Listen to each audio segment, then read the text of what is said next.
Já estamos no ar? Estamos no ar, ok? Sejam muito bem-vindos, meus amigos, tá? Vocês que estão presentes aqui. Hoje nós vamos falar sobre um assunto muito interessante, delicado e polêmico. Acreditem vocês, cientistas conseguiram criar o primeiro embrião metade humano e metade macaco. E a gente não sabe exatamente como é que esse embrião vai se desenvolver. Para isso, eu trouxe aqui meu amigo, que já é conhecido de alguns de vocês aí, o Dr. Samuel. Ele é especializado aí na área de Direito, é professor de nível superior, professor acadêmico na área de Direito e que vai bater um papo interessante conosco aí sobre essa questão, sobre a ética por trás, até que ponto o ser humano é capaz de ir e sobre as questões éticas que envolvem aí esse tema tão delicado. Fala aí, Samuel, boa noite. Boa noite, Júnior, boa noite, pessoal. Tudo bem com vocês? Espero que sim. Bom, agora tu colocas esse termo desse modo tão doloroso, né? Metade homem, humano, né? Metade homo sapiens, metade símio. E aí, como é que fica isso e quais as implicações? Há uma parte muito dolorosa, muito delicada aí que precisa ser levada em consideração e que se tem que tomar todo cuidado, entendo eu. Qual é o limite da ciência para manipulação de pessoas e o que torna, e agora vem o segundo passo, o que torna uma pessoa? Pode ser um papo que dá contornos filosóficos muito amplos, mas isso está no nosso meio todo dia, todo sagrado dia. Antigamente, pessoas com deficiências físicas ou mentais não era considerado pessoa humana. Hoje, nós estamos em uma outra condição e é a quem queira atribuir como condição de pessoa a animais. Vejam, nós temos aqui uma radicalidade muito grande e um dilema que pode surgir a partir disso. Particularmente, tenho muito receio, não apenas por consequências biológicas que isso possa trazer, mas as consequências do convívio entre indivíduos. Esse ser aí que vai surgir, ele vai surgir com que atributos que se assemelham a humanos ou não, e disso, quais são os resultados que se podem tomar. Fora que nós vamos estar manipulando pessoas vivas, ou que vivas estiveram em algum momento, para atingir esse resultado. Será que a gente pode realmente ser objeto de outra pessoa, de outro alguém, para uma outra finalidade? Eu vou ler aqui um trecho da matéria para você, doutor Samuel, e para a galera que está aqui com a gente. Olha só, segundo o que foi reportado pela NPR, pela primeira vez os cientistas criaram embriões que são uma mistura de células humanas e de macaco. Os embriões descritos nessa quinta-feira pela revista Cell foram criados em parte para tentar encontrar novas formas de produzir órgãos para pessoas que precisam de transplante, disse a equipe internacional de cientistas que colaborou no trabalho. Mas a pesquisa levanta uma série de preocupações. Inclusive, o Dr. Samuel já fez uma introdução sobre isso aí. Olha só que interessante que disse um pesquisador. Minha primeira pergunta é, por quê? Disse Kirsten Matthews, que é pesquisador de Ciência e Tecnologia do Instituto Baker da Rice University. Ele completa dizendo, acho que o público vai se preocupar, e eu também, que estamos apenas avançando com a ciência sem ter uma conversa adequada sobre o que devemos ou não devemos fazer. Antes de continuar aqui, eu vou passar a bola para o Dr. Samuel para ele comentar em cima desse comentário já introdutório na matéria, que foi muito parecido com o que ele já estava externando para a gente aqui. Aqui a gente nota uma dificuldade, né?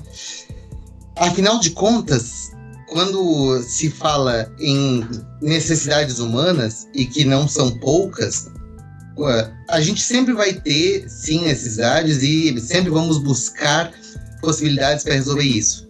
No entanto, há algumas barreiras que a gente precisa pensar, porque a gente não sabe até onde isso vai levar. Falando agora de manipulação genética, isso me faz lembrar de certa vez que conseguiram criar uma espécie de orelha, ou algo parecido a uma orelha nas costas de um rato. Sobre isso de testes e quais são as consequências, vale falar da talidomida, que muitos países sofreram com isso.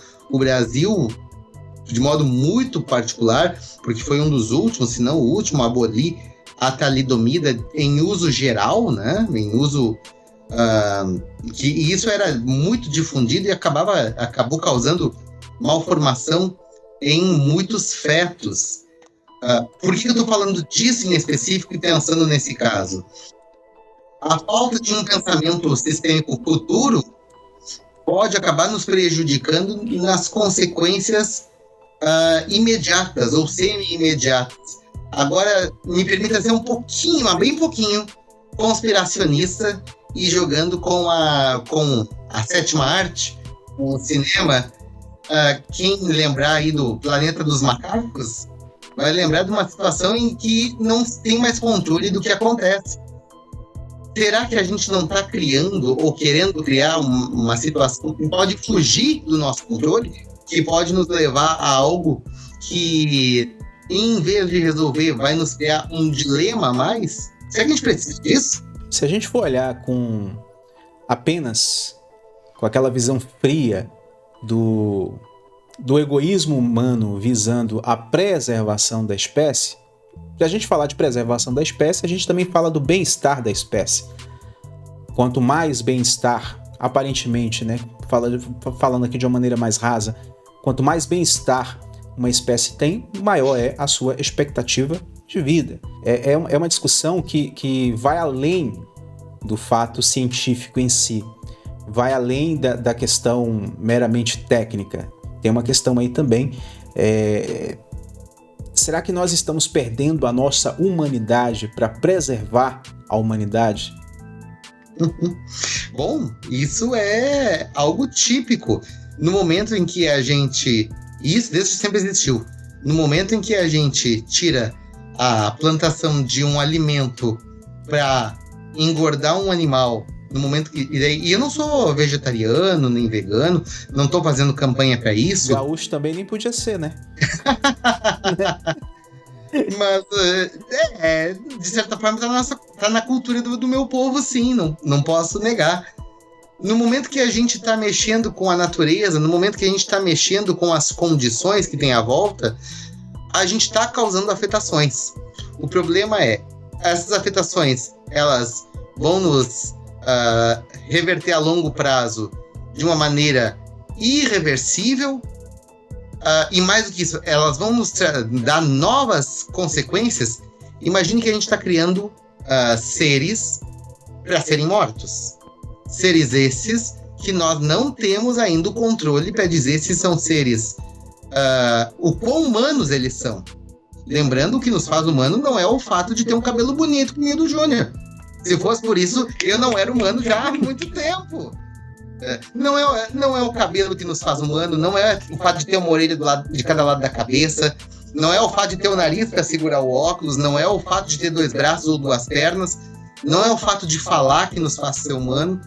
O que nos faz ser, nos tornarmos humanos, né? Tornarmos seres humanos é a ideia de ciência e consciência, que a gente também não tem muita clareza de como é que é nos outros seres. Imagina nesse ser.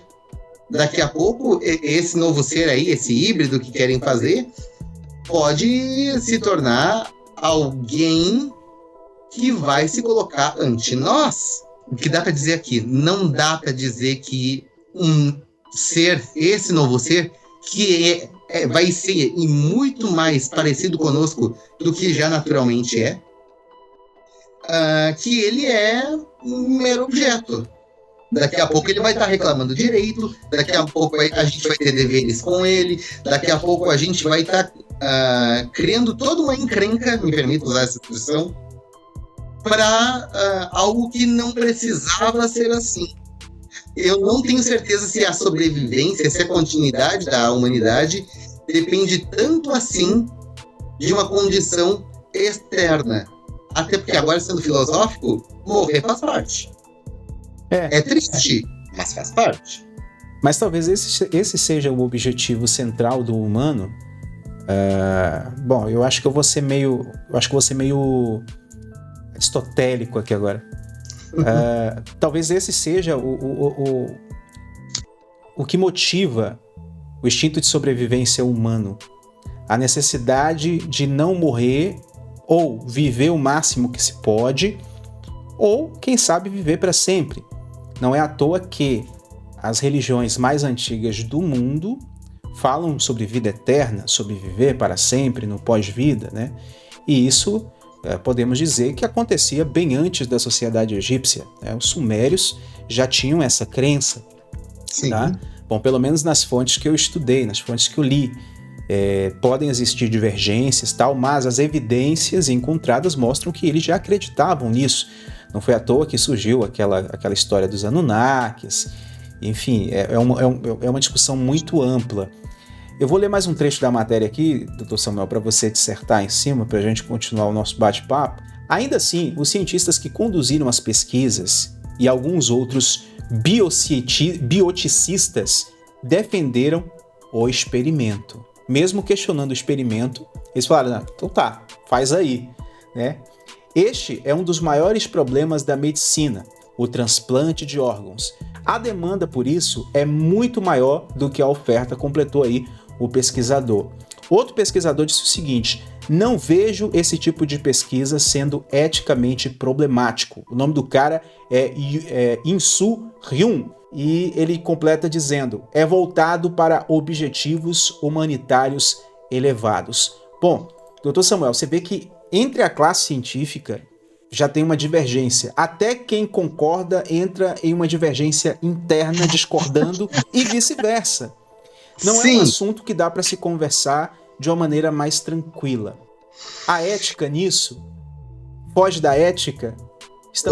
Estamos procurando sarna para nos coçarmos? Entendo eu que sim, estamos procurando sarna para nos coçarmos. Veja, na ética, o primeiro princípio é de não maleficência. São 3 princípios, os 2 primeiros. Eu vou ficar só com os 2 primeiros: não maleficência e beneficência. A gente está pensando aqui muito na beneficência. Quais seriam os resultados positivos disso acontecer?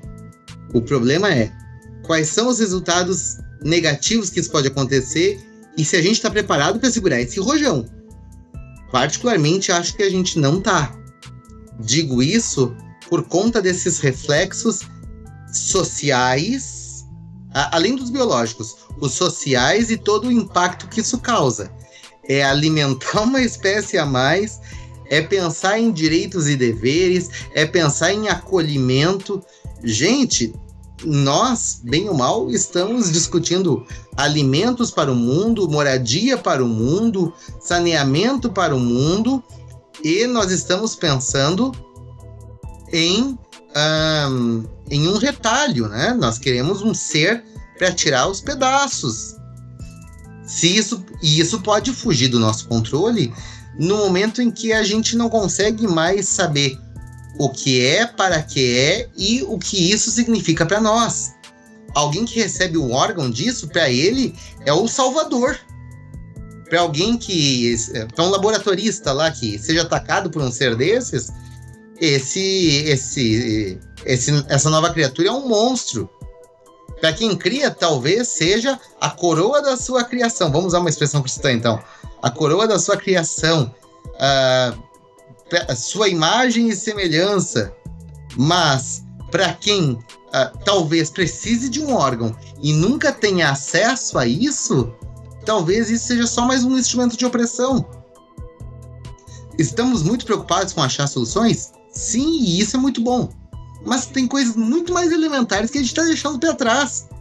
Fome no mundo não precisava mais existir. E a gente está preocupado realmente com algo tão pesado, tão doloroso, tão delicado aí na radicalidade. Falar de vida e morte é sempre falar de algo nas nossas entranhas.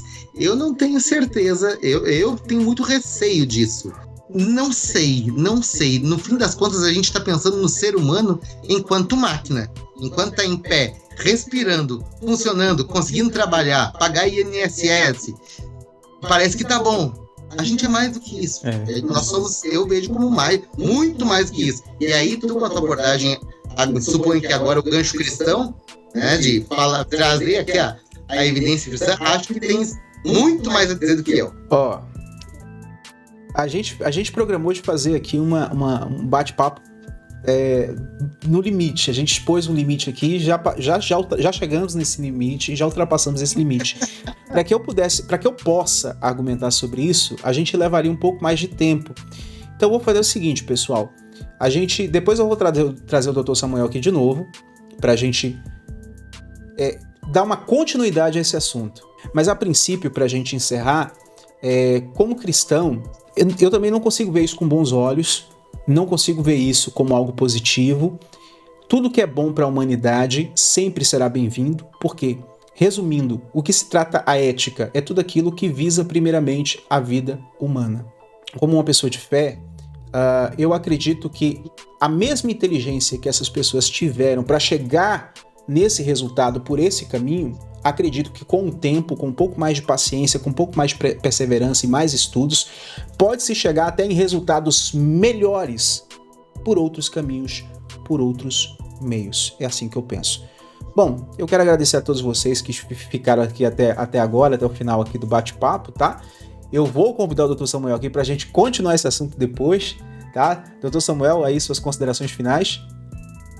Só tem a agradecer, gente. Só tem a agradecer, Júnior, a ti, a todo o teu pessoal, por acompanhar isso e entenderem. Não é caso de ser isento, não é querer ser isento do debate. Muito pelo contrário, é querer debater. O problema, estamos tão no início disso, numa encrenca tão grande, que fica doloroso. O que será que acontecerá? Aí só o tempo nos dirá, e creio que esse tempo, que a gente chama muito propriamente no Brasil de Senhor da Razão, esse tempo vai nos auxiliar a triar mais dados, inclusive a mim, para que eu possa falar mais, conhecer mais e ter, até porque não, mudança de opiniões, né? A gente precisa dessa metanoia. Então, gente, brigadão por tudo, obrigado por me acompanhar aqui nesse instante, obrigado a ti. Me sigam nas redes sociais, já que tem que falar disso, né?